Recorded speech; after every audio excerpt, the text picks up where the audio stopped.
తమదైన స్వరంతో ప్రణవ నాదాన్ని పలికిస్తూ గీతా సారాంశాన్ని, శ్రీకృష్ణ తత్వాన్ని ఎంతోమందికి బోధిస్తూ శ్రీకృష్ణ తత్వం గురించి ఎంతోమందికి అవగాహన కల్పిస్తున్నారు ప్రణవానంద దాస్ గారు. ప్రణవానంద దాస్ గారు మనతో ఉన్నారు. గురుగారు నమస్తే. నమస్కారం అండి. గురుగారు, మీదైన స్వరంతో అసలు మీరు శ్రీకృష్ణుని యొక్క తత్వం గురించి, గీతా సారాంశం గురించి ఎంతోమందికి అవగాహన కల్పిస్తూ ఉన్నారు. అది చాలా సంతోషంగా ఉంది. అసలు మీ వీడియోస్ చూస్తుంటే చాలా అద్భుతంగా అనిపిస్తున్నాయి. అసలు శ్రీకృష్ణుని యొక్క జన్మ రహస్యం ఏంటి అంటే మీరేం చెప్తారు గురుగారు? కృష్ణుడు భగవద్గీతలో మనందరికీ ఒక విషయాన్ని ఉపదేశం చేశారు. జన్మ కర్మ చ మే దివ్యం ఏవం యో వేత్తి తత్వతః తత్వాద్దేహ పునర్జన్మ నైతి మామేతి. సో అర్జున, ఎవరైతే భగవంతుడి యొక్క జన్మ రహస్యాన్ని, భగవంతుడి యొక్క లీలలో ఉండే తత్వాన్ని తెలుసుకుంటారో అటువంటి వాళ్ళకి మళ్ళీ పునర్జన్మ అంటూ ఉండదటండి. అంత విశేషం భగవంతుడి యొక్క రహస్యాన్ని తెలుసుకోవటం. మనందరం కూడా ఏమంటారు, వీళ్ళు పుట్టారండి మా ఇంట్లో అని అంటారు. కానీ భగవంతుడు పుట్టలేదు, భగవంతుడు ఆవిర్భవించారు, భగవంతుడు ఉదయించారు. మీరు చూసారనుకోండి, సూర్యుడు ప్రతిరోజు కూడా తూర్పు దిశ బయటకు వచ్చేసరికి అరే ఈరోజు పుట్టాడు సూర్యుడు అంటామా? ఏమంటాం? ఆవిర్భవించారు, ఉదయించారు అని అంటారు. అలా కృష్ణుడు కూడా దేవకీ గర్భము నుంచి ఉదయించారు. మీకు ఒక విషయం చెప్తాను. దేవకీ గర్భం లోపలికి కృష్ణుడు ఎలా ప్రవేశించారో తెలుసా? ఫస్ట్ వసుదేవుడి యొక్క మనస్సులోకి వచ్చారు. వసుదేవుడి యొక్క మనస్సు నుంచి దేవకి యొక్క మనస్సులోకి వెళ్ళారు. దేవకి యొక్క మనస్సు నుంచి దేవకి గర్భంలోకి వెళ్ళారనమాట. కానీ ఈ భౌతికంలో ఉండే ఒక స్త్రీ పురుష సంబంధంతో భగవంతుడు ఆ యొక్క కలయిక ద్వారా జన్మించిన వారు కాదండి, పూర్తి ఆధ్యాత్మికం. సరే, ఆయన గర్భంలో ఉన్నప్పుడు బ్రహ్మాది దేవతలందరూ కూడా వచ్చి గర్భంలోనే భగవంతుడికి స్తుతి చేయటం ప్రారంభం చేశారనమాట. అది భాగవతంలో గర్భస్తుతి అనే పేరుతో మనకి కనిపిస్తుంది. ఓకే. యబ్రహ్మా వరుణేంద్ర రుద్ర మరుత శృణ్వంతి దివ్యైస్తవై. అందరు దేవతలు కూడా గర్భంలోకి ప్రవేశించి అద్భుతమైన స్తోత్రములు భగవంతుడికి గర్భంలో ఉన్నప్పుడే ప్రార్థన చేశారనమాట. ఎందుకంటే స్వామి యొక్క అవతార రహస్యం ఏంటి అని అంటే ఈ ధర్మాన్ని కాపాడటం, దుష్టులని శిక్షించటం. యదా యదాహి ధర్మస్య గ్లానిర్భవతి భారత. కాబట్టి భూమిదేవి వెళ్ళి బ్రహ్మగారికి ప్రార్థన చేస్తుంది, అయ్యా ఈ భూమిపైన అధర్మం చాలా పెరిగిపోయింది, ఎలాగైనా సరే ఆ స్వామిని అవతరింపజేయండి అని అడుగుతుందన్నమాట. మీకు ఒక చిన్న ఉదాహరణ చెప్తాను. ఒక భార్యాభర్తలు ఇద్దరికి పెళ్ళయింది. భర్త పని చేయడానికి అమెరికాకి వెళ్ళాడు అనుకోండి. చాలా కాలంకి ఇంటికి తిరిగి రాకపోయారనుకోండి, కొద్దిగా బాధేస్తుంది. ఎప్పుడు వస్తాడు మా హస్బెండ్ అని వెయిట్ చేస్తూ ఉంటారు. అలా భూమిదేవి ఎప్పుడు వెయిట్ చేస్తూ ఉంటుందన్నమాట, స్వామి ఎప్పుడు అవతరిస్తారు తన యొక్క లోకంలో అని. ఎందుకంటే భూమిదేవి భగవంతుడి యొక్క భార్య. అయితే ఆవిడ ఎప్పుడు కూడా అనుకుంటుంది ఎప్పుడు అవతరిస్తారు, ఎప్పుడు అవతరిస్తారు అని. అందుకే మరలా మరలా ఆవిడ వెళ్ళి ప్రార్థన చేయటం, భగవంతుడు ఆవిడ కోసం అవతరిస్తూ ఉండటం అనమాట ఈ ప్రపంచంలో.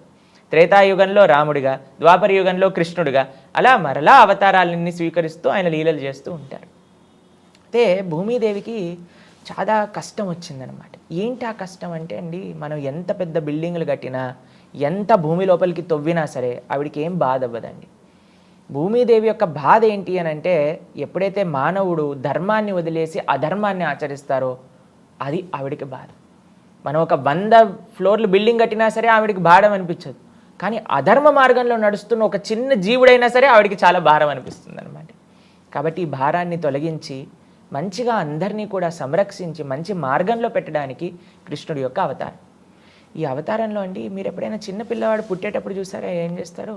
బయటికి రాగానే ఏడుస్తారు.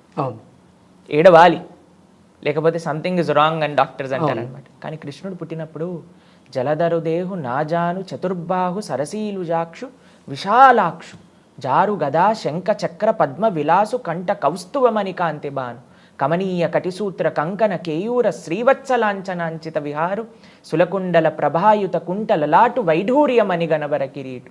పట్టు పీతాంబరం కట్టుకొని 4 హస్తాలతో శంఖచక్ర గదా పద్మాలు ధరించి కౌస్తువ మణి పెట్టుకొని వైజయంతి మాల వేసుకొని అవతరించారనమాట గర్భం నుంచి. కాబట్టి ఇది సామాన్యమైన మానవ జన్మ కాదు, ఇది సాక్షాత్తుగా భగవత్ అవతారము అని అంటారు. పుట్టంగానే అమ్మ నీ పేరు ఇది, నాన్నగారు మీరు మీ పూర్వజన్మలో మీరు ఇలా ఉన్నారు, నా కోసం ప్రార్థన చేసి నన్ను శిశువుగా కోరుకున్నారు కాబట్టి నేను మీకు అవతరించా అని చెప్పారు. ఎవరేం చెప్తారా అండి మానవుడు ఇలా? కాబట్టి అది మానవుడికి భగవంతుడికి ఉండే వ్యత్యాసం అన్నమాట. వెంటనే అవతరించారు, తండ్రి గారికి చెప్పారు నన్ను తీసుకెళ్ళి బృందావనంలో వదిలిపెట్టేయండి అని. ఆయన తీసుకెళ్ళి ఆయనను బృందావనంలో వదిలిపెట్టేశారనమాట. ఇది భగవంతుడి యొక్క విలక్షణమైన అవతార రహస్యం. అసలు ఈ బృందావనానికి ఉన్నటువంటి మహత్యం ఏంటి, ఈ బృందావనానికి ఉన్నటువంటి విశిష్టత గురించి ఏం చెప్తారు? గోపికలు ఒకసారి భగవంతుడికి ప్రార్థన చేస్తూ ఒక విషయం చెప్తారనమాట. ఈ భూమికే ఒక ఆభరణం బృందావనం. భూమికి ఎందుకు మహాత్యం వచ్చిందట అంటే బృందావనం ఈ భూమిలో ఉన్నందుకు ఈ భూలోకానికే మహాత్యం వచ్చిందట. మరి బృందావనం అంత గొప్పగా అవ్వడానికి ఏంటి కారణము అని అంటే భగవంతుడి యొక్క శ్రీచరణాలు బృందావనం మొత్తంలో అలంకారమై ఉంటుందన్నమాట. యద్దేవకీసుత పదాంబుజ లబ్ధ లక్ష్మి అని అంటారనమాట. మీకు ఒక విషయం చెప్తానండి గురుగారు. బృందావనం ఎటువంటి ప్రదేశం అని అంటే, మీరు ఎప్పుడైనా ఈ లీల విన్నారా? సాక్షాత్తుగా కృష్ణుడు ఒకసారి మట్టిని తింటారనమాట. అవును, మృతభక్షణ లీల అని అంటారు. అయితే ఎందుకు కృష్ణుడు మట్టిని తింటున్నారు అని అంటే బృందావనంలో తన భక్తులు ఎప్పుడూ కూడా నిరంతరం నడుస్తూ ఉంటారు. గోపికలు, గోపాల బాలులు, ఆవులు, దూడలు అన్నీ కూడా. అయితే వాళ్ళ యొక్క చరణధూళి కృష్ణుడికి అంత శ్రేష్టంగా ఆయన స్వీకరించే యోగ్యంగా ఉంటుందట.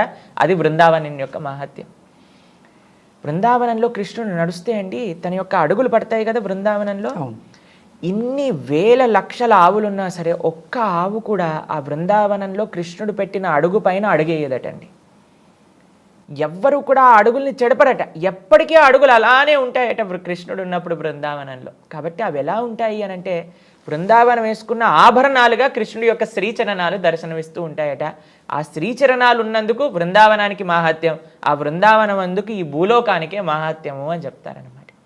సాక్షాత్తుగా ఒకసారి బ్రహ్మ వస్తాడండి బృందావనానికి. అప్పుడు భగవంతుడికి ప్రార్థన చేస్తూ ఏమంటారో తెలుసా? ఈ బృందావనంలో మట్టిగా ఉండటం నాకు నిజమైన సాఫల్యం నా జన్మకి అని బ్రహ్మ ప్రార్థన చేస్తారు. ఉద్ధవుడు అని కృష్ణుడి యొక్క స్నేహితుడు అన్నమాట. ఆయన వచ్చినప్పుడు ఆయన అంటారు, బృందావనంలో ఒక గడ్డిగా, ఒక చిన్న లతగా మారటం నా జీవితాన్ని యొక్క అభిలాష. ఎందుకంటే బృందావనం నలు దిశల కృష్ణ ప్రేమ తత్వంతో కూడుకున్నది. అక్కడ భగవంతుడి పట్ల ప్రేమ అంతే, ఇంకా దానికి మించి వ్రజవాసులు ఏమీ ఆలోచించరు.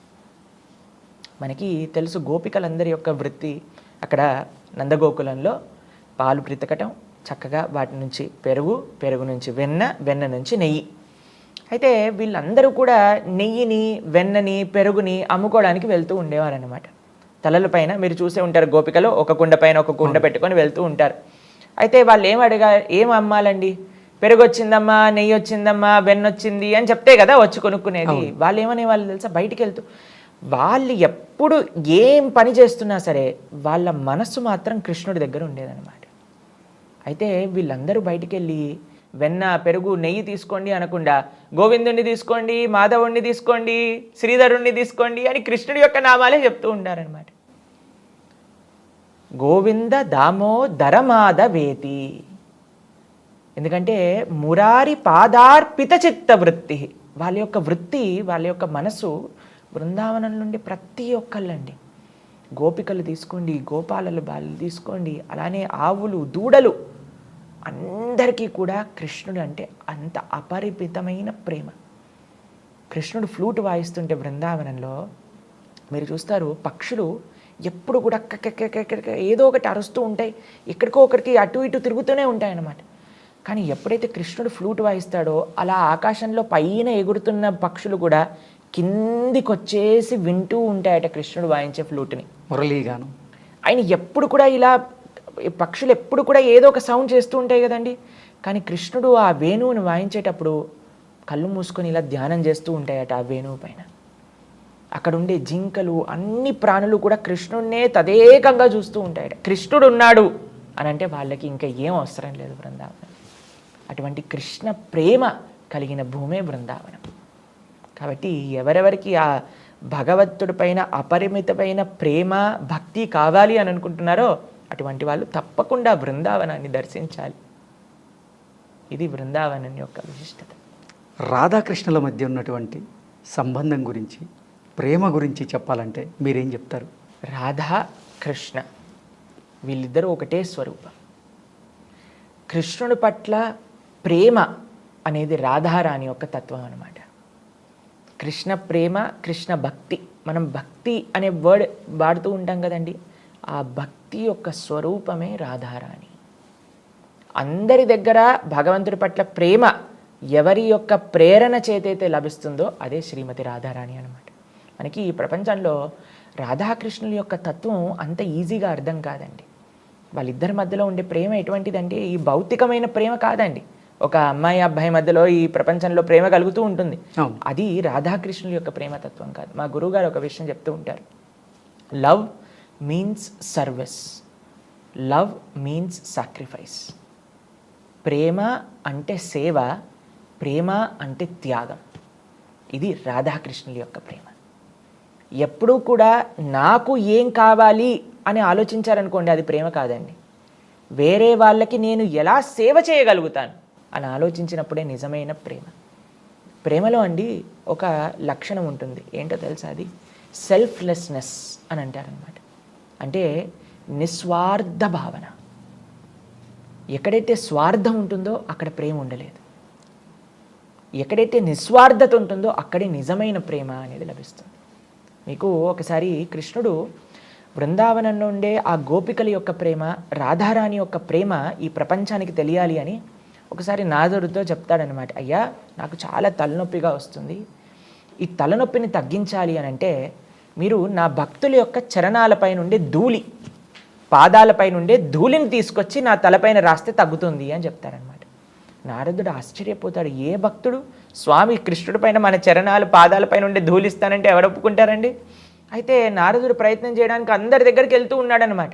వీళ్ళని అడుగుతున్నారు, వాళ్ళని అడుగుతున్నారు, యోగుల్ని, ముషుల్ని, ఎంతమందినో అడుగుతున్నారు. వాళ్ళందరూ అంటారు, అయ్యా భగవంతుడి పట్ల అపతాదమైపోతుంది, మేము నరకానికి వెళ్ళాల్సి వస్తుంది ఇలా చేస్తే, కాబట్టి మేము ఎటువంటి పరిస్థితుల్లో మా చరణాల యొక్క ధూళిని ఇవ్వము అని చెప్పేశారనమాట. చిట్ట చివరికి ఆయన వెతుకుతూ వెతుకుతూ వెతుకుతూ బృందావనానికి వెళ్ళారు. బృందావనానికి వెళ్ళి ఆ గోపికలను అడిగారనమాట, అయ్యా కృష్ణుడికి తలనొప్పి వస్తుందట, మీ పాదాలపై నుండి ధూళినిస్తే ఆయన తలనొప్పి తగ్గుతుందట. గోపికలు ఏం చేశారో తెలుసా అండి? వెంటనే వాటర్లో తమ పాదాలని పెట్టేసి మట్టిలో బొర్లి మొత్తం మట్టిని సేకరించి నారదుడి చేతిలో పెట్టారు. నారదుడు అంటారు, మీరు ఏం చేస్తున్నారో తెలుసా? కొన్ని కోట్ల జన్మలు నరకానికి వెళ్ళాల్సి వస్తుంది మీరు ఇలా భగవంతుడి పైన అపరాధం చేస్తే అని అంటే, గోపికలు అంటారు, మేము శాశ్వతంగా నరకానికి వెళ్ళినా పర్వాలేదు, ఒక్క క్షణం కృష్ణుడి యొక్క తలనొప్పి పోతే మా వల్ల అని చెప్తారనమాట. కాబట్టి గోపికలకి, శ్రీమతి రాధారాణికి కృష్ణుడి పట్ల ఉన్న ప్రేమ ఎటువంటిది అని అంటే, మేము ఎలా భగవంతుడికి సేవ చేసుకోవాలి, ఆయనని ఎలా మేము సంరక్షించుకోవాలి, ఆయనకి ఎలా ఆనందాన్ని ఇవ్వాలి అనే తప్ప మాకు ఆయన దగ్గర నుంచి ఆనందం కావాలి అనే భావన కాదు. ఇది నిజమైన ప్రేమ, ఇది నిజమైన నిస్వార్థమైన ప్రేమ. మనము రాధాకృష్ణుల యొక్క ప్రేమతత్వం నుంచి మన జీవితంలో నేర్చుకోవాల్సింది ఏంటి అని అంటే, ప్రతిసారి మనం చూస్తూ ఉంటామండి, చాలామంది మాతో చెప్తూ ఉంటారు, ప్రభుజీ ఇలా ఎందుకు చేశారు వాళ్ళు, ఇలా ఎందుకు నన్ను ఈ మాటలు అన్నారు, ఇలా ఎందుకు మమ్మల్ని చూసుకోలేదు అని అంటే, మనకి ఎక్స్పెక్టేషన్, ఇలా చేయాలి, అలా చేయాలి, వేరే వాళ్ళు మనతో ఇలా ఉండాలి, అలా ఉండాలి. కానీ ప్రేమ ఎక్కడ ఉంటుందో తెలుసా అండి? ఎక్కడైతే ఎందుకు వాళ్ళు అలా బిహేవ్ చేయాల్సి వచ్చింది, అరే ఇన్ని రోజులు బాగానే ఉన్నారు కదా, ఎందుకు ఈరోజు నన్ను ఆ మాట అన్నారు, వాళ్ళ జీవితంలో ఏం జరుగుతుంది, వాళ్ళు ఏ ప్రాబ్లమ్స్లో ఉన్నారు అని మనం ఆలోచిస్తామండి. ఎంతవరకైనా సరే మమ్మల్ని ఎందుకు ఇలా అన్నారు అనే పట్టుదలతో మనం ఉంటాం. కానీ ప్రేమ అనేది నిస్వార్థమైన భావన.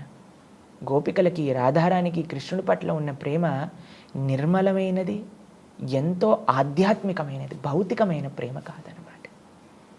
అతయేవ ప్రేమ కామ బహూత అంతర. ఈ కామానికి అంటే ఇన్ఫాక్చుయేషన్ అని అంటాం కదండి ఈ ప్రపంచంలో, దానికి ఇంకా ప్రేమకి బహూత అంతర అంటే చాలా అంతరం ఉందట. కామ తమో అంధకార్. ఈ ఇన్ఫాక్చుయేషన్ అనేది డార్క్నెస్, రాత్రిపూట ఉండే ఆ చీకటి ఉంటుంది కదండి, దాంతో సమానంగా పోల్చారు. అదే నిర్మలమైన ప్రేమ ఎటువంటిది అని అంటే, సూర్య నిర్మల భాస్కర. నిర్మలమైన సూర్యుడు వచ్చినప్పుడు ఎంత వెలుగు, ఎంత కాంతి ఉంటుందో, ప్రేమ వచ్చినప్పుడు కూడా అంత వెలుగు, అంత కాంతి ఉంటుంది. కానీ ఈ ప్రపంచంలో మనం కొన్నిసార్లు ప్రేమ చూస్తామండి, మీరు టీవీలలో చూస్తూ ఉంటారు, ఒకళ్ళు ప్రేమించలేదు, ఒప్పుకోలేదు అని యాసిడ్ పోసేయటం లేదా చంపేయటం మనం ఢిల్లీలో చూసాం. అవును, ఇది ప్రేమ అంటారా అండి? కాబట్టి ప్రేమ అంటే ఎదుటి వాడి దగ్గర నుంచి నాకేం వస్తుంది అని ఆలోచించటం కాదు, నేను ఎదుటి వారికి ఎలా సేవ చేయగలుగుతాను అని ఆలోచించటమే ప్రేమ. దానికి మూలము రాధాకృష్ణులు. కాబట్టి నిజమైన ప్రేమ ఈ ప్రపంచంలో ఒక జీవుడికి భగవంతుడికి మాత్రమే సంబంధం అవుతుంది అని చెప్తారనమాట మన శాస్త్రం. శ్రీకృష్ణ భగవానునికి 16,000 మంది రాణులు ఉన్నారు అంటారు. దాని గురించి మీరేం చెప్తారు? శ్రీకృష్ణుడికి 16,108 మంది భార్యలు. అయితే దీని విషయం గురించి కొన్ని ప్రస్తావన చేస్తాను. 8 మంది భార్యలు కృష్ణుడికి ముందే ఉన్నారు, స్వామి వివాహం చేసుకున్నారనమాట. ఒక అసురుడు ఉన్నారు, నరకాసురుడు ఆయన పేరు అనమాట. ఆయన ఏం చేశారు అని అంటే 16,100 మంది రాకుమారులను తన యొక్క రాజ్యంలో బందీలుగా పెట్టుకున్నారనమాట. అయితే కృష్ణుడు ఎప్పుడైతే ఈ దుష్టుడైన నరకాసురుని సంహరించారో ఆయన భవనంలోకి ప్రవేశించగానే ఈ 16,100 మంది కూడా రాణులందరూ కూడా వచ్చి భగవంతుడికి ప్రార్థన చేస్తారు. అయ్యా, ఈ దుష్టుడు తీసుకొచ్చి తన భవనంలో మమ్మల్ని ఇన్ని రోజులు పెట్టుకున్నారు, ఇంకా మమ్మల్ని బయటికి వెళ్తే ఎవరు వివాహం చేసుకోరు. కానీ వాళ్ళు ఎప్పుడైతే కృష్ణుని చూశారనుకోండి, అందరికీ కూడా ఆ భక్తి భావన చేత మీరే మాకు పతి అవ్వాలి అని ప్రార్థన చేశారనమాట కృష్ణుడిని. అయితే భగవంతుడండి ఎంతమంది యొక్క కోరికలైనా తీర్చేయగలిగే శక్తి ఉన్నారు ఆయనకి. ఇప్పుడు చూడండి, వెంకటేశ్వర స్వామి దగ్గరికి ప్రతి నిత్యం ఎన్ని వేల మంది భక్తులు వెళ్తున్నారండి. అందరినీ కూడా ఆయన కృప చేస్తున్నారు, అందరినీ కటాక్షిస్తున్నారు కదా. అది స్వామి యొక్క సామర్థ్యం. ఎందుకంటే ఆయన సాక్షాత్తుగా భగవంతుడు కాబట్టి. సరే, అందరూ కూడా ప్రార్థన చేశారు, కృష్ణ మాకు నువ్వు కావాలి. అందరినీ వివాహం చేసేసుకున్నారు. అందరినీ వివాహం చేసేసుకున్నాక ఈ ప్రపంచంలో అండి చాలామంది చెప్తారు, ప్రభుజీ మాకు మీ ఆశ్రమానికి వచ్చేయాలని ఉంది ప్రభుజీ అని. అంటే వెంటనే మీకు పెళ్ళయిందా అండి అని అడుగుతాం. అయిందండి, అందుకే ఈ కోరికలన్నీ వస్తున్నాయి అని చెప్తానమాట నేను. ఎందుకనంటే అండి, ఒక గృహస్థాశ్రమాన్ని, ఒక కుటుంబాన్ని మనం జాగ్రత్తగా చూసుకోవాలి అని అంటే అది చాలా కష్టమైన విషయం అండి. బాధ్యత అనేది అంత ఈజీ కాదు. బాధ్యత తీసుకున్నప్పుడు దాన్ని సక్రమంగా నిర్వర్తించాలి కూడా. అయితే కృష్ణుడు 16,108 భార్యలను వివాహం చేసుకున్న 16,108 బంగారు భవనాలు ఇచ్చారు. మీకు ఇంకొక విశేషం చెప్పనా అండి, 16,108 స్వరూపాలతో కృష్ణుడు ప్రతి ఒక్క రాణి దగ్గర ఉండేవారనమాట. అంతేకాని ఒకరోజు ఒక రాణి దగ్గర, ఇంకో రోజు ఇంకో రాణి దగ్గర కాదు. 16,108 స్వరూపాలతో ఒకటే సమయంలో అందరి దగ్గర ఉండేవారనమాట. నారదుడు ఒకసారి ద్వారకకు వచ్చి అసలు కృష్ణుడు ఏం చేస్తున్నాడు అని చూసేసరికి ఒక భవనంలో రుక్మిణితో మాట్లాడుతున్నాడు, ఇంకో భవనంతో సత్యభామతో చెస్ ఆడుతున్నారు, ఇంకో భవనంలో సంధ్యావందనం చేస్తున్నారు, ఇంకో భవనంలో పేదవాళ్ళకి దానం ఇస్తున్నారు, ఇంకో భవనంలో ఉద్ధవుడితో మాట్లాడుతున్నారు, ఇంకో భవనంలో బ్రాహ్మణులకి చక్కగా సేవ చేస్తూ ఉన్నారు, ఇంకో భవనంలో చూసేసరికి బ్రహ్మాండంగా ఆరాధన చేసుకుంటూ ఉన్నారు, ఇంకో భవనంలో ధ్యానం చేస్తూ ఉన్నారు. 16,108 భవనాలలో ఒకటే ఒకసారి స్వామి ఉండగలుగుతారు. అలా ఈ ప్రపంచంలో ఎవరైనా ఉండగలుగుతారా అండి? నేను మీతో షూటింగ్ చేస్తూ పై స్టూడియోలో షూటింగ్ చేస్తూ కింద స్టూడియోలో షూటింగ్ చేస్తూ ఒకసారి చేయగలుగుతామా? సాధ్యం కాని పని. అది జీవుడు, అది భగవంతుడు అన్నమాట. కాబట్టి భగవంతుని ప్రశ్నిస్తారు చాలామంది, ఎందుకు కృష్ణుడు ఇంతమంది వివాహాలు చేసుకున్నారు? ఎందుకంటే ఆయనకు ఆ సామర్థ్యం, ఆయనకు ఆ శక్తి, ఆయనకు ఆ తత్వం ఉంది కాబట్టి. కృష్ణుడిని అందరూ కూడా ఏమంటారో తెలుసా అండి, 16,108 వివాహాలు చేసుకున్నారు, ఎంత అన్యాయం ఇది అని అంటారు. కానీ మేమెందుకు చేసుకోకూడదు అని కూడా కొంతమంది అడుగుతారండి ఈ ప్రపంచంలో. వాళ్ళకి ఆన్సర్ ఏంటో తెలుసా? మీరు ఫస్ట్ గోవర్ధనాన్ని ఎత్తండి, ఫస్ట్ కాళీయుడిని దమన చేయండి, పూతనను సంహరించండి. ఒకసారి బృందావనంలో మొత్తం ఆ ఫారెస్ట్ మొత్తం కూడా అగ్ని పడుతుందన్నమాట. వెంటనే కృష్ణుడు అనేసి ఆ అగ్నిని మొత్తం కూడా లోపలికి తీసేసుకుంటారు. 7 రోజులు 7 రాత్రులు అంత పెద్ద 21 కిలోమీటర్లు, ఇప్పుడు మనం గోవర్ధనాన్ని చూస్తే అటువంటి గోవర్ధనాన్ని ఎడమ చేతి చిటికని వేలు పైన ధరించారు. ఈ శక్తి ఎవరికి ఉందండి? మనం ఒక బాటిల్ని 7 నిమిషాలు పెట్టుకోలేము చేతి పైన. ఎంత లైట్ వస్తువు అయినా సరే మనకి అది జీవతత్వం అనమాట, మనకి శక్తి లేదు. భగవంతుడు విలక్షణమైన ఆ స్వరూపాన్ని, ఆయన యొక్క ఐశ్వర్యాన్ని చూపించగలిగిన శక్తి ఆయన దగ్గర ఉంది. కేవలం ఆయన వివాహాలు చేసుకోలేదండి, ప్రతి ఒక్కళ్ళకి కూడా తన గృహస్థ ఆశ్రమ బాధ్యతలన్నీ కూడా చక్కగా చేశారు. ఇది భగవతత్వం. భగవంతుని మనం ఆశ్రయించాలే తప్ప భగవంతుణ్ణి అనుకరించకూడదు. మీకు నిజంగా భగవంతుని అనుకరించాలి అని అనుకుంటే రాముణ్ణి అనుకరించాలి. ఎందుకంటే ఆయన అవతార ప్రయోజనమే అది. ధర్మాన్ని నిరూపించడానికి. కానీ కృష్ణుడి యొక్క అవతార ప్రయోజనం ఏంటో తెలుసా అండి? ఆ భగవతత్వాన్ని ప్రచారం చేయడానికి అనమాట. భగవంతుడి యొక్క ఐశ్వర్యాన్ని, భగవంతుడి యొక్క లీలలని, భగవంతుడి యొక్క శక్తిని చూపించేది కృష్ణ అవతారం. కాబట్టి రాముడు చేసిన ఆ పనులన్నింటినీ కూడా మనం అనుకరించవచ్చు. కృష్ణుడు చెప్పినవి మనం ఆచరించాలి. రామాయణాన్ని మొత్తం కూడా మనం చక్కగా ఆయనను ఆదర్శంగా ఏకపత్ని వ్రతాన్ని, పితృవాక్య పరిపాలనని, సత్యాన్ని, ధర్మాన్ని, వీటిని మనం చక్కగా అనుకరించవచ్చు. కానీ కృష్ణుడు చెప్పిన తత్వాన్ని ఏంటి తెలుసా అండి? కృష్ణుడు మాట్లాడినది, కృష్ణుడు ఉపదేశం చేసింది ఏంటది? భగవద్గీత. అటువంటి భగవద్గీతని చదవాలి, ఆ భగవద్గీతలో ఉండే విశేషాలను ఆచరిస్తూ ఉండాలన్నమాట. అందుకే మనం ఏదైనా చిన్న మెషిన్ కొన్నా అండి, దానికి ఒక మాన్యువల్ అనేది వస్తుంది. ఎలా ఈ మెషిన్ని వాడాలి, ఏ బటన్ నొక్కితే ఏమవుతుంది అని అన్నీ కూడా రాసి ఉంటుంది. ఒక్కసారి మనం చదువుకున్నాం అనుకోండి, ఇంకా మనం హ్యాపీగా ఆ యొక్క మెషిన్ని యూజ్ చేయొచ్చు. ఈ మానవ శరీరం అనేది కూడా ఒక యంత్రం లాంటిది.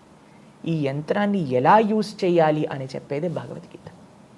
కాబట్టి రాముడు ఆచరించింది ఆచరించాలి, కృష్ణుడు చెప్పింది ఆచరించాలి. అదే భగవద్గీత. దాన్ని తప్పకుండా ప్రతి ఒక్కళ్ళు అధ్యయనం చేయాలి, జీవితంలో ఆచరించడానికి ప్రయత్నం చేయాలి. అసలు ఈ భగవద్గీత ఎవరు చదవాలి, ఎలా చదవాలి, ఎప్పుడు చదవాలి? అసలు ఈ భగవద్గీత పార్థివ దేహాన్ని తీసుకెళ్ళేటప్పుడు మాత్రమే వినిపించేటువంటి ఒక గ్రంథమా అంటే మీరేమంటారు? చాలా మంచి ప్రశ్న మీరు అడిగింది. ఇప్పుడు చూడండి, ప్రపంచంలో ఎవరెవరికి జ్ఞానం కావాలి, ఎవరెవరు ధర్మం తెలుసుకోవాలనుకుంటున్నారు, ఎవరైతే తమ జీవితానికి ఉండే ప్రయోజనం తెలుసుకోవాలి, జీవితంలో ఒక మంచి మార్గంలో ముందుకెళ్ళాలి అని అనుకునే వాళ్ళందరూ కూడా చదవాలి.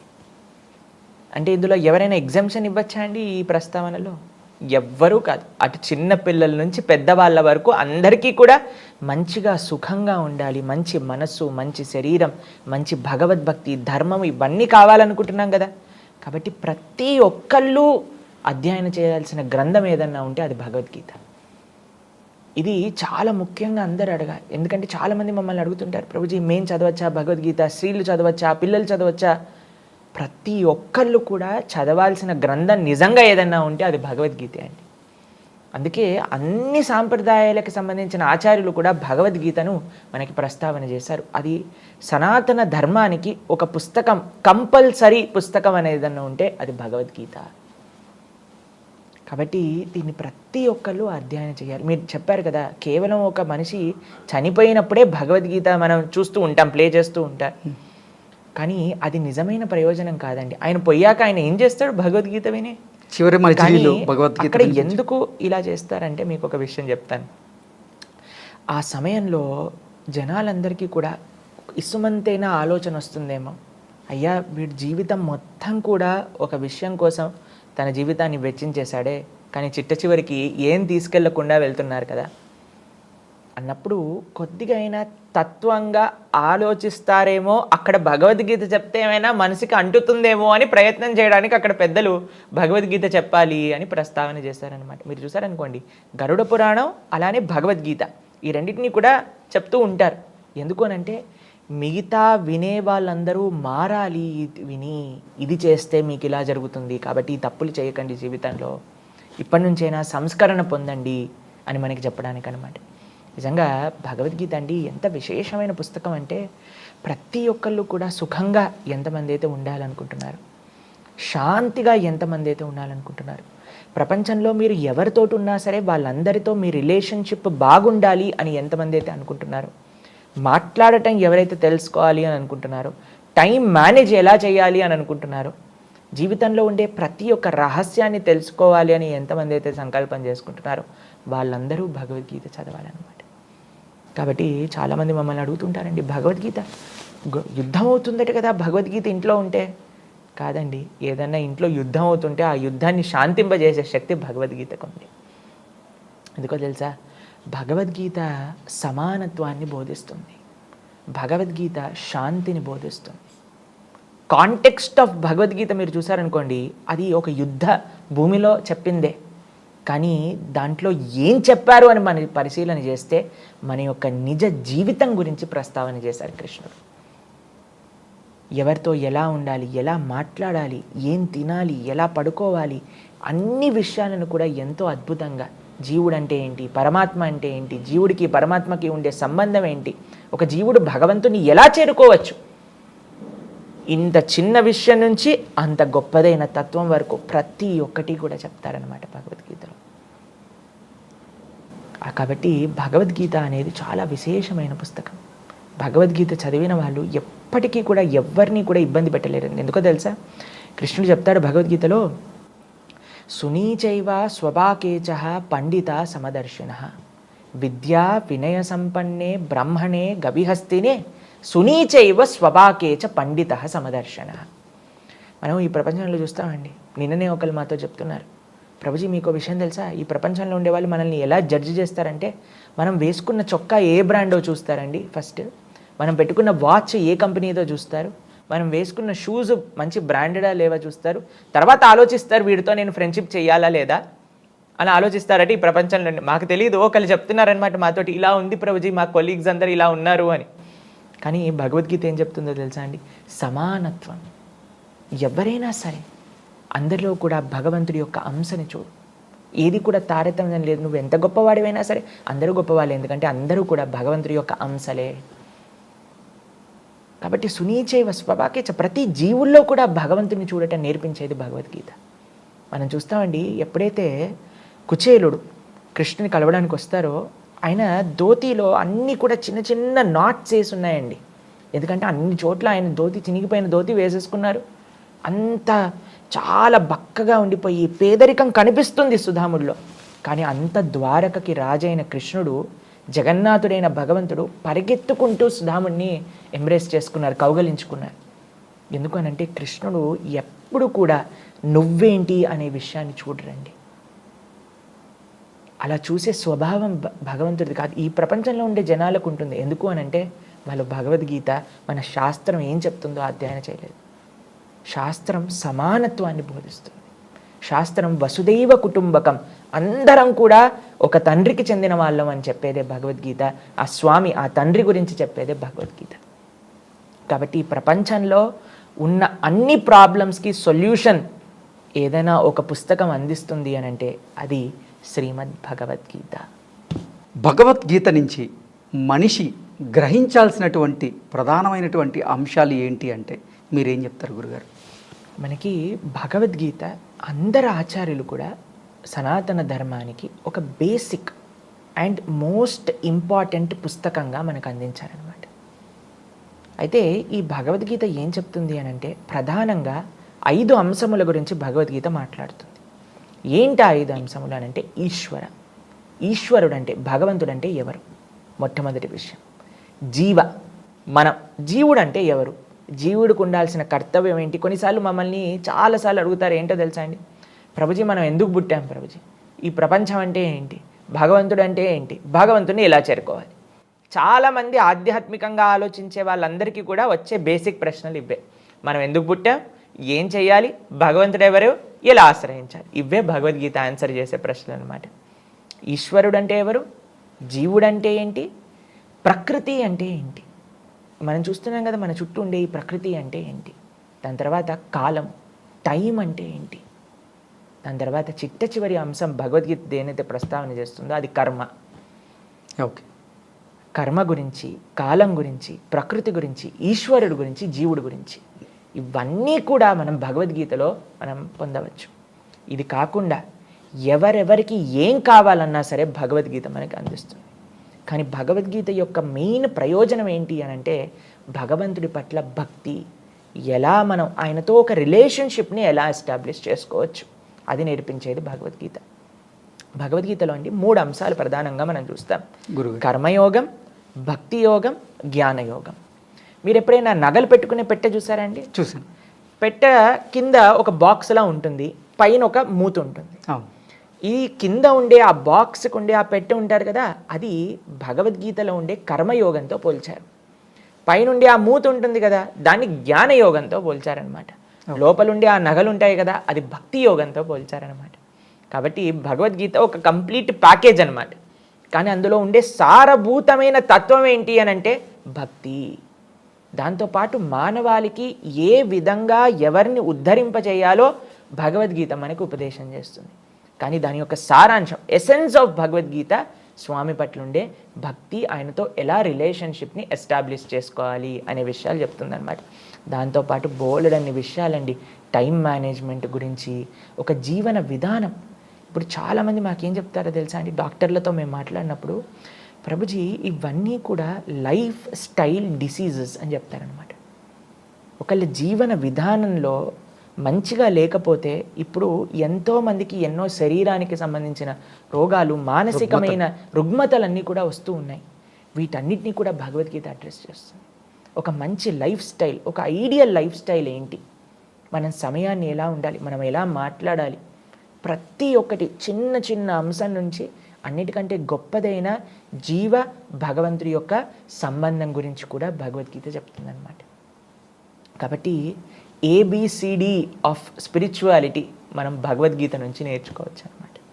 కాబట్టి అందరికీ మేము చెప్పేది ఒకటే విషయం, మనస్ఫూర్తిగా భగవద్గీతను అధ్యయనం చేసి భగవద్గీతలో ఉండే విషయాలను ఓపెన్ హార్ట్తో మనం యాక్సెప్ట్ చేసి మన జీవితంలో వాటిని ఇన్కల్కేట్ చేసుకోవటం ప్రారంభం చేసామనుకోండి, ఎంతో పెద్ద మార్పు మన జీవితంలో మనం చూస్తాం.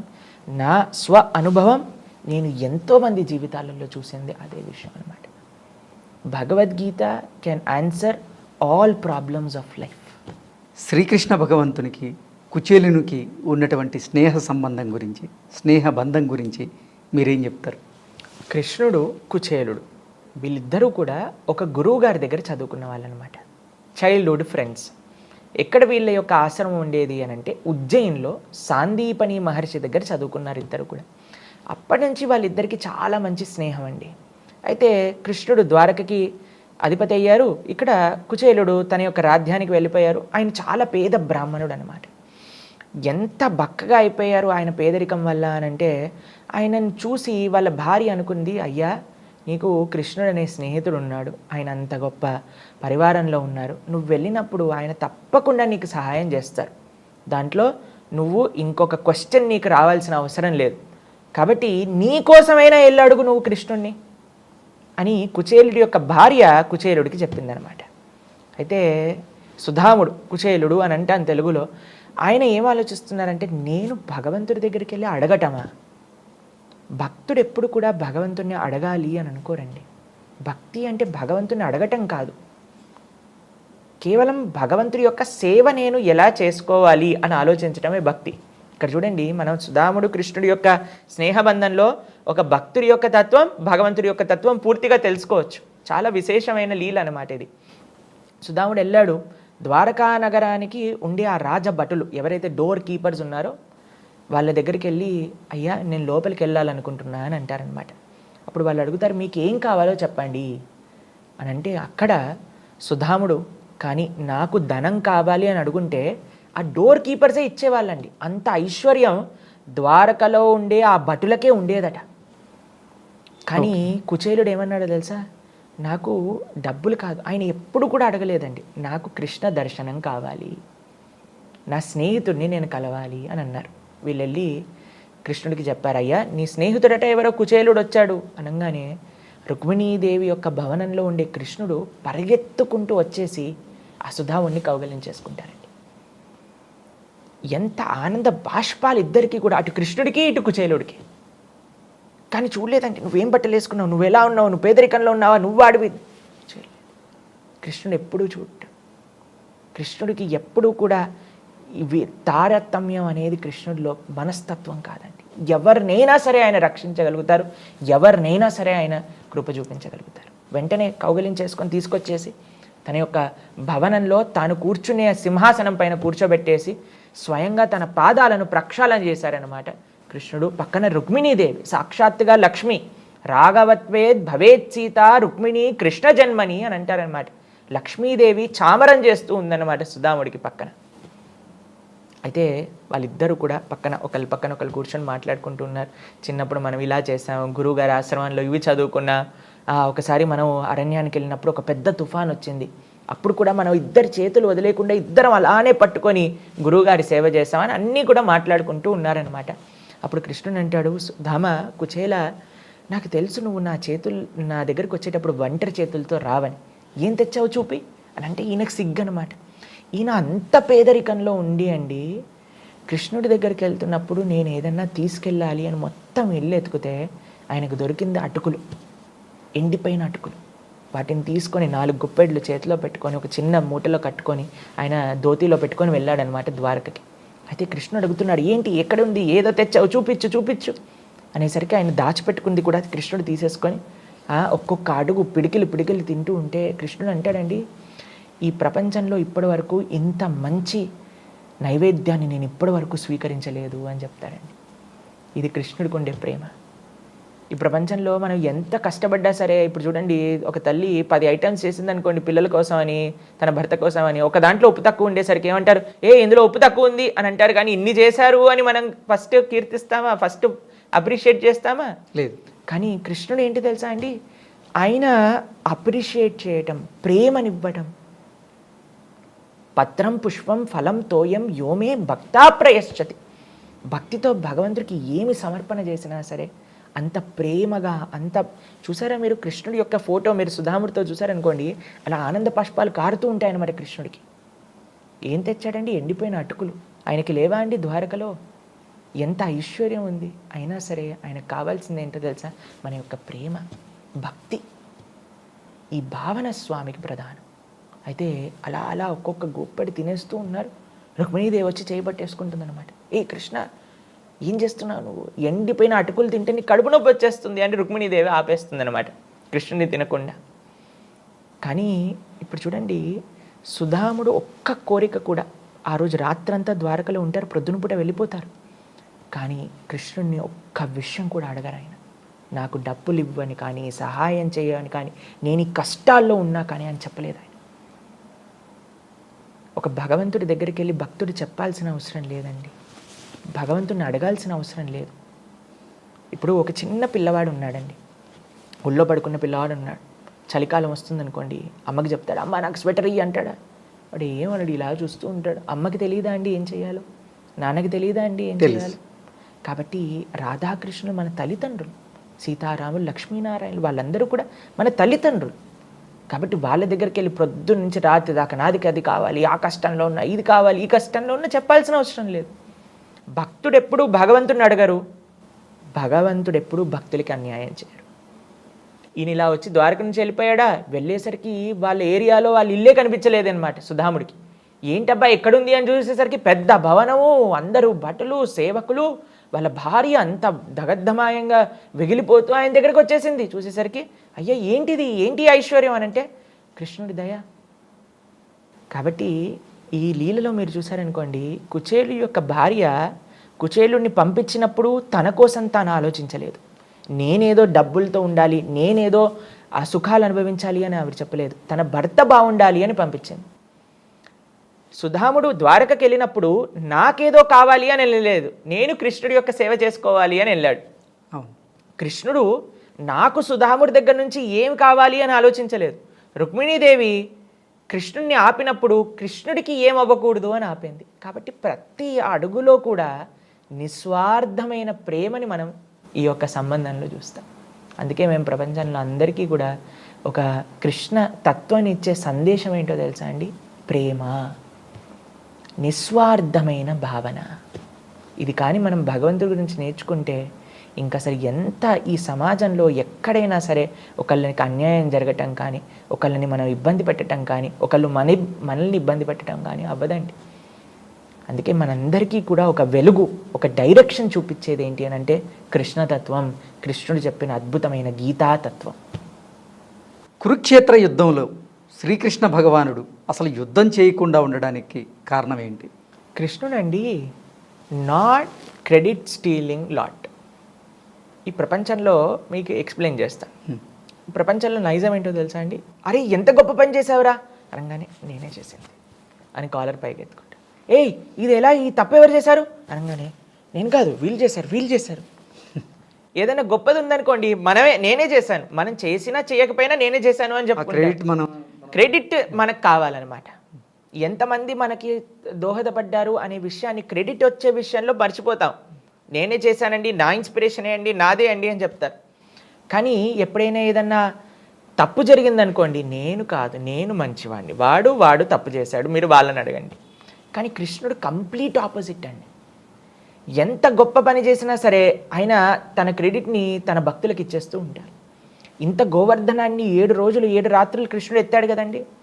తర్వాత అందరూ కూడా తన స్నేహితులు వచ్చేసి, కృష్ణ ఎలా ఎత్తావరా నువ్వు గోవర్ధనం అని అంటే, నాకు చిన్నప్పటి నుంచి మా అమ్మ వెన్న పెట్టి పెంచింది, కాబట్టి మా అమ్మ వెన్న తినటం వల్ల నాకు శక్తి వచ్చింది. తర్వాత మీరందరూ ఆ చిన్న చిన్న లాఠీలు పట్టుకున్నారు కదా గోవర్ధనాన్ని, అందుకే నాకు గోవర్ధన్ యొక్క వెయిట్ తెలియలేదు. అన్నిటికంటే ముఖ్యం, రాధారాణి నా పైన కృప చూపించింది, నా కోసం ప్రార్థన చేసింది, రాధా ప్రార్థన చేయటం వల్ల నేను గోవర్ధనాన్ని ఎత్తాను అని చెప్తాడనమాట కృష్ణుడు. చెప్పచ్చు కదండి, నా శక్తి ఇది, నా ఐశ్వర్యం ఇది, నేను ఇలా ఎత్తాను, నాకు ఇంత కానీ కాదండి. కృష్ణుడు ఇంత కురుక్షేత్ర యుద్ధాన్ని కూడా ఒక చిన్న సుదర్శన చక్రాన్ని ప్రయోగించి చేసి అందరి కౌరవులని సంహరించే శక్తి కృష్ణుడి దగ్గర ఉంది. కానీ కృష్ణుడు ఏం చేశాడు? ఒక రథసారథ్యం చేశాడు. భగవంతుడి యొక్క అన్ని ఐశ్వర్యములలో ఐశ్వర్యస్య, సమగ్రస్య, వీర్యస్య, యశస్య, శ్రియ, అందులో ఒకటి వైరాగ్యం కూడా. అంత ద్వారక, అంత నగరం, అంతమంది భక్తులు, అంత యశస్సు, అంత ఐశ్వర్యం ఉన్న స్వామికి ఏ పొజిషన్ తీసుకున్నారండి కురుక్షేత్రంలో? ఒక చారియట్ డ్రైవర్, ఒక రథ సారథిగా కృష్ణుడు కూర్చున్నాడు. అర్జునుడి యొక్క పాదాల దగ్గర కూర్చున్నాడు. ఎందుకంటే మొత్తం కురుక్షేత్ర యుద్ధం ద్వారా ఆయన చూపించాలనుకుంటుంది ఏంటో తెలుసా? నేను నా భక్తులకి సేవ చేయటంలో వెనుకాడను. ఎందుకంటే ఒక యుద్ధం జరుగుతుంది, ఒక ఫైటింగ్ సీన్ అంటే మనకి సినిమాలలో కూడా చాలా థ్రిల్లింగ్గా ఉంటుందన్నమాట. ధర్మానికి అధర్మానికి మధ్య అయితే జరుగుతుంది. మొత్తం ఆ భారతంలోనే అన్నిటికంటే థ్రిల్లింగ్ సీన్ ఏంటి అని అంటే ఆ యుద్ధం సీన్. అందులో హీరో ఎక్కడున్నాడు అని చూసేసరికి కెమెరా పెట్టేసి రథసారథ్యం చేస్తున్నారు అనమాట. లేకపోతే మనం సినిమాలలో చూస్తాం, హీరో ఎంట్రీ ఎలా ఉంటుంది, ఇలా దుమ్ములు లేవటాలు, ఇలా సుమోలు పైకి ఎగరటాలు, అన్నీ ఇలా ఉంటుంది, గ్రాఫిక్గా ఉంటుంది. కానీ ఆ కురుక్షేత్ర యుద్ధంలో కృష్ణుడు రథసారథ్యం చేస్తూ చెప్తుంది ఏంటి అని అంటే, నేను నా భక్తుల యొక్క సేవనే నాకు నిజమైన ఐశ్వర్యము, దానికి నేను ఏదన్నా చేయగలుగుతాను. కాబట్టి ఇంత కురుక్షేత్ర యుద్ధాన్ని ఆయనే చేయించిన, ఇన్ ద సెన్స్ ఇప్పుడు విశ్వరూపంలో చూపిస్తారండి. అందరు కౌరవులు కృష్ణుడే సంహరిస్తున్నారు, అయినా సరే క్రెడిట్ ఎవరికి వెళ్ళింది? అర్జునుడికి వెళ్ళింది. కాబట్టి స్వామి అంతా తాను చేస్తాడు, తన భక్తులకి క్రెడిట్ని ఇచ్చేస్తాడు అనమాట. క్రెడిట్ తన దగ్గర పెట్టుకోడు. ఇంత రామరావణ యుద్ధం అయ్యాక లంకని రాముడు పాలించారా? లేదు, విభీషణుడికి ఇచ్చేశారు. అధర్మపూరితమైన వాలిని సంహరించాక ఆ యొక్క సామ్రాజ్యాన్ని సుగ్రీవుడు వాలి యొక్క కుమారుడికి అప్పచెప్పారు. కృష్ణుడికి ఏం అవసరం లేదండి, ఆయన ఆత్మారాముడు. ఆయన ధర్మాన్ని స్థాపించడం, యోగ్యమైన వాళ్ళకి దాన్ని ఇవ్వడం. కాబట్టి ఇంత కురుక్షేత్ర యుద్ధాన్ని తానే జయించిన, తన యొక్క శక్తి ద్వారానే నడిపించిన, కానీ క్రెడిట్ మాత్రం అర్జునుడికి ఇచ్చేశాడు. అర్జునుడు ఇంత పెద్ద వీరుడు, భీముడు, పరాక్రమం కలిగిన వాడు, యుధిష్ఠిరుడు, ధర్మ, ఇది ఆయన యొక్క తత్వం అన్నమాట. కాబట్టి ఆయనకి ఏ గొప్పతనాన్ని కూడా ఆయన ఎక్స్పెక్ట్ చేయరు, తన భక్తులకి కీర్తి ఇచ్చటంలోనే ఆయన ఆనందం ఉందన్నమాట. ఓకే గురువు గారు, ధన్యవాదాలు.